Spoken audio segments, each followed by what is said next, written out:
شملا دشمال حسکا په جهان افغانستان هر تندې د ننګرهار د اطلاعات او فرهنګ ریاست په نوښت او ابتکار د دې جوړ شوي رنګین ماښام چې زیاتره برخې د هغو ځورېدلو افغانانو کډوالو وطنوالو د بیرته راتګ په مناسبت باندې ربط لري چې هغوی په دې وروستیو کې زموږ او تاسې د یوه په اصطلاح ناترسه ګاونډي له لوري نه د ټولو نړیوالو ملي او بین المللي او اسلامي قوانینو خلاف د هغوی د اخراج هغه پروسه یې پیل کړې ده. زه مننه کوم چې دغسې یو احساس د موږ او تاسې په شاعرانو، لیکوالانو، ادیبانو، مسؤلینو دا موجود ده چې هر سړی د دغه خپلو ورونو په خدمت کې ولاړ دي، څوک یې مخې ته ورځي، څوک ورته خیمې دروي، څوک ورته غذایي مواد وروړي، څوک ورته اوبه رسوي، څوک ورته هرکلی وایي، څوک یې غږ رسوي او څوک بیا دغسې رنګین خوندور ماښامونه جوړوي ورته د هغوی په احترام او درناوی. زه ډېره مننه کوم له ټولو برخوالو نه چې دلته درانه سپین ږیري شاعران، ځوانان، مجاهدین، علما، مسؤلین، د رسنیو استازي دلته برخه لري. الله دې د دوی دغه سایه قبوله کړي. ورونو، په دغه مشاعرو کې خبرې کول هم ډېر مزناک نه وي، ځکه دلته چې کوم هغه سلسله او برخه ترسره سوي چې هغه د لطف و مرحمت و د شعر و د شاعري و د ترنم او د حنجرې، نو هغه په دغه خبرو باندې د ما په نظر باندې هغه کېږي، کمزوري کېږي، پیکه کېږي. نو موږ به ډېرې خبرې نه کوو،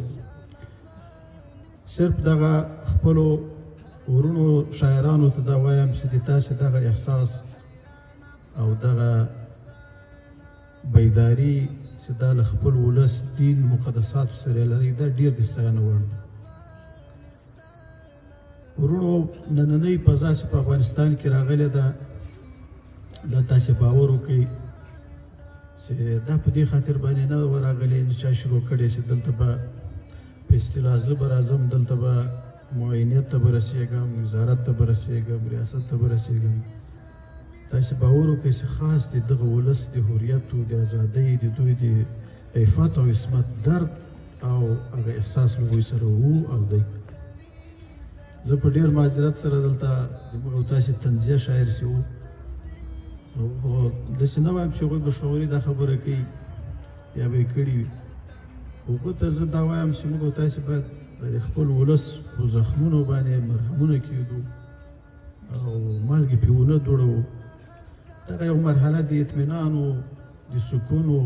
د ثبات راغلې ده، دې ته باید تقویت ورکړو. نقد هم باید وکړو، خو مثبت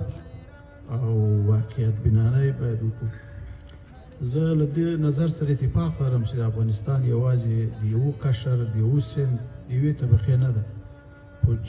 په چارو کې، په واک کې، په مسؤلیتونو کې، په خدمت کې باید ټول خلک په دې کې سهم وي. خو چون اسلامي امارت یو لویه مبارزه وکړله مسؤلینو، نو په دې خاطر باندې چې هغه مبارزه ښه رنګ راوړي او هغه اهداف ښه متحقق سي، نو لازمه وي یو څو وخته چې پر اس کې باید دغه ملګري موجود وي. په داسې حال کې چې د موږ تاسې ټول ملګري، که د موږ رئیسان دي، که د موږ مسؤلین دي، که د موږ د نظام چلوونکي دي، همدغه مسلکي خلک. که دا مسلکي خلک نه یو ورځ هم دغه نظام نشي چلېدلی. او یو بل زه به هم لکه هغسې طنزیه خبره وکړه، زه به هم لږ ټوکه وکړم. هغه یو مصنوعي بابا چې دلته تېر شوی و، نو د هغه په نظام کې چا پوښتنه ورشکو کړله، یو وزیر نه یې وایي دغه ملایانو سره به تاسې څه کوئ چې دغه تاسې په مقابل کې جنګېږي راځي؟ آیا دوی ته څه قدرت ورکوي که نه ورکوي چوکۍ؟ نو هغه وایي نوم به یې نه اخلم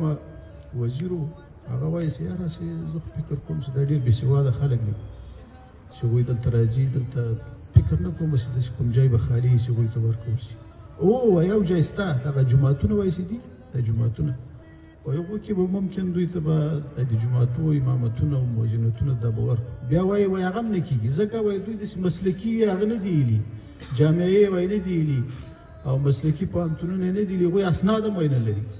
نو فکر نه کوم چې په هغه کې هم دوی ته موږ کومه ونډه ورکړو نو زه داسې وایم چې افغانستان د ټولو افغانانو ګډ کور دی ټول به په ګډه باندې جوړوو دا کوم احساس چې اوس د افغانستان د بیا رغونې د ثبات لپاره موجود ده دا ټول افغانان تاییدي دا ټول افغانان په دې باندې افتخار کوي دا ټول افغانان په دې باندې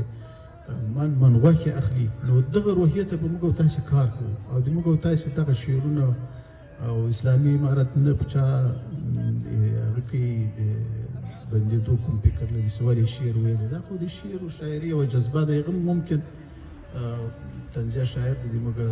درون ملګری د همدغسې مثبت اړخونه هم څېړي نو زما د ورونو شاعرانو څخه دغه دي ځوانان دي چې دغه خپله روحیه جذبه له خپلو ملي شعورو تر څنګ دیني صبغه هم باید ډېره ولري زه په یو بل شي باندې هم افتخار کوم لکه جناب غم شریک صاحب چې دلته ویل په تېر عمارت کې زه دلته شاوخوا 15 کاله د اطلاعاتو کلتور رئیس تر سوی یم او دغه یو څو ټکي له ادب سره اشنایي او له فرهنګ سره مینه او تر دغه جي کې د مبارزې دغه اړخ ما دا دلته زده کړی او دلته له موږ سره ډېر د اسلامي ادب او فرهنګ هغه شاهکاران موجود وو لکه دلته یو ورور چې شعر ویلی جناب فضل ناګار صاحب نور دلته ډېر تکړه تکړه خلک له موږ سره موجود وو او شاعري به موږ کولې ادبي محافل به موږ جوړول او غونډې به هم کولې په مناسبتونو باندې د مشاهیرو د اسلافو او دغه د ادب د ستورو په رڼا کې به چې د هغوی کوم شاهکارۍ موږ ته پرېښې وي که هغه الفت صاحب و که هغه رښتین صاحب و که بېنوا صاحب و او که خادم صاحب و که رشاد صاحب و که دا نور څو استادان چې وو دلته چې تېر سوي دي په همغه رڼا په همغه مسیر روان هغه خلک چې وو تاسې دا باور وکړئ چې د هغو هغه اثار او د هغوی هغه ادب او د هغوی هغه خدمات چې زه ګورم په هغو کې یو جامعیت پروت و ډېر دور به راشي خو موږ هغو ته نه سو رسېدلی د مثال په توګه اوس حمزه بابا و د حمزه بابا نه چا پوښتنه وکړه چې ته د شعر و شاعرۍ او په دغه هغه کې ته څه نظر لرې نو هغه وایي موږ به شعر او شاعري او خپل ادب او فرهنګ تر هغې جهې پالو چې د موږ مقدساتو ته پکې ضرر نه رسېږي مقدساتو ته چې پکې ضرر رسېده هلته موږ بیا خپل فرهنګ پرېږدو موږ خپل ادب پرېږدو په داسې حال کې چې د افغاني ادب افغاني فرهنګ هغه له اسلام سره تصادم نه لري بلکې لازم ملزوم دي سره او دغه حس او دغه فکر باید موږ او تاسې سره موجود وي زه د دغسې رنګین ماښامونو د ارتقا او د ډېرې نورې پراختیا غوښتونکی یم او دغه ځوانان چې دا اوس شعرونه ویلې په وطن او په ښکلا او په زیب او په زینت او په ادب او فرهنګ دغه ټول یې ستایلو دي الله تعالی موږ جوړ او خوشحاله ولره والسلام علیکم ورحمة الله وبرکاته تحیران افغانستان هر تند دی